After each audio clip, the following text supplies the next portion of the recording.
एक बदसूरत औरत सब्जियां खरीद रही थी। अचानक इसकी मुलाकात एक फॉरेनर से हो गई। वो सब्जियों की अक़साम को पहचान नहीं पा रहा था। औरत ने आगे बढ़कर इसकी मदद करने का फैसला किया। जब उसे मालूम हुआ कि वो आदमी किस किस्म का खाना बनाना चाहता है, तो वो उसे साथ लेकर सब्जियां दिखाने लगी और हर सब्जी की वजाहत करती गई। आदमी ने भी अपनी नोटबुक निकाली। इसने एहतियात से हर सब्जी का नाम लिख लिया जो औरत ने बताया। जल्द ही दोनों अच्छे दोस्त बन गए।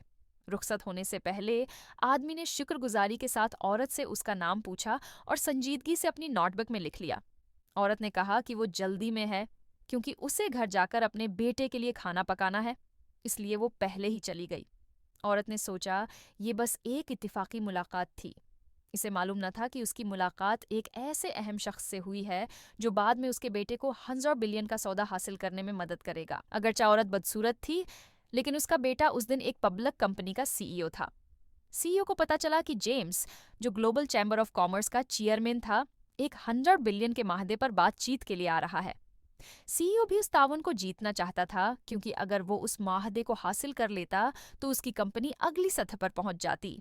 लेकिन उसके असिस्टेंट ने कहा कि जेम्स का कोई पता नहीं चल रहा और उसने किसी कंपनी से राब्ता भी नहीं किया। ये बात असिस्टेंट को बहुत उलझन में डाल गई।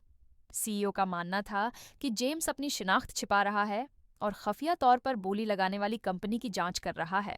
दोपहर के वक्त माँ अपने बेटे के लिए खाना लेकर आई। उसने अपने बेटे को मेहमान को क्या पेश किया जाए उसकी फिक्र करते हुए सुना। तब इसे उस गैर मुल्की का ख्याल आया जिससे वो सुबह मिली थी। उसे चाइनीज खाना बहुत पसंद आया था, इसलिए माँ ने अपने बेटे को मशूरा दिया कि वो मेहमान को चाइनीज खाना पेश करे। लेकिन असिस्टेंट ने सख्ती से एतराज किया। उसने कहा कि दोनों मुल्कों के जायके मुख्तलिफ हैं और मेहमान को ये खाना पसंद न आए। माँ को बहस पर आमादा देखकर सीईओ हचकचाने लगा। उसने माँ से पूछा कि उस आदमी का नाम क्या था, लेकिन माँ भूल चुकी थी। अपनी मुखल्लिस माँ को देखते हुए सीईओ ने फैसला किया कि वो अपनी माँ की तजवीज़ मानेगा और मेहमान को चाइनीज खाना पेश करेगा, और उसने माँ से कहा कि वो ये खाना पकाए।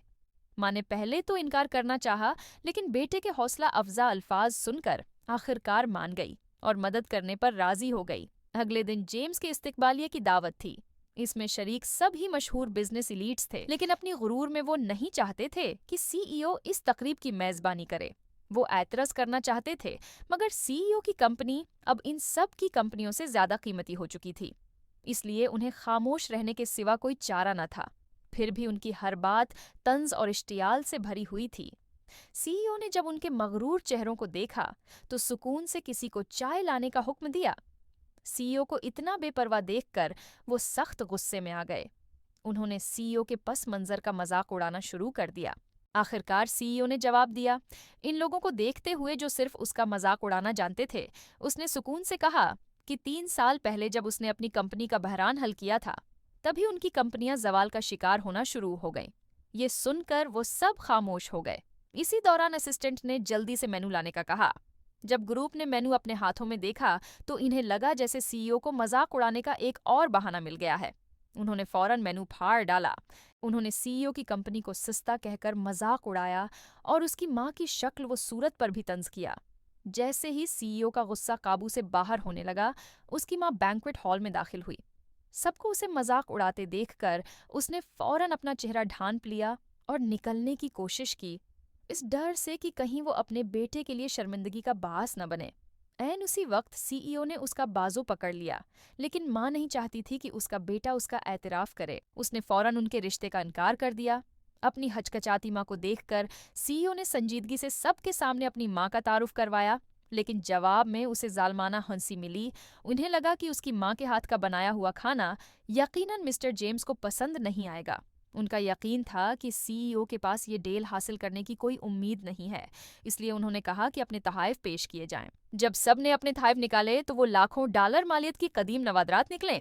ये देखकर औरत को फौरन महसूस हुआ कि उसने अपने बेटे को दोबारा शर्मिंदा कर दिया है। उसने फौरन माफी मांगी, लेकिन सीईओ ने उसे रोक दिया और कहा कि वो इस पर भरोसा करे। इसी लम्हे जेम्स आखिरकार पहुंच गया। माँ को डर था कि उसकी सूरत देखकर मेहमान डर या बुरा महसूस न करे। इसने अपने बेटे से कहा कि वो कचन देखने जा रही है और फिर वहां से निकल गई। लेकिन उसे मालूम न था कि असल मेहमान वही गैर मुल्की था जिसकी उसने एक दिन पहले मदद की थी। माँ के जाने के बाद सीईओ ने खाने के बर्तन मेज पर लाने का हुक्म दिया, लेकिन सबने खाने का मजाक उड़ाया कि ये सिस्ता है। उन्होंने फौरन कहा कि उसे हटा दिया जाए और अपनी तैयार करदा कीमती तोहफे दिखाने लगे। मगर जेम्स ने सिर्फ एक नजर डाली और उनके लाखों डॉलर के तोहफे लेने से इनकार कर दिया।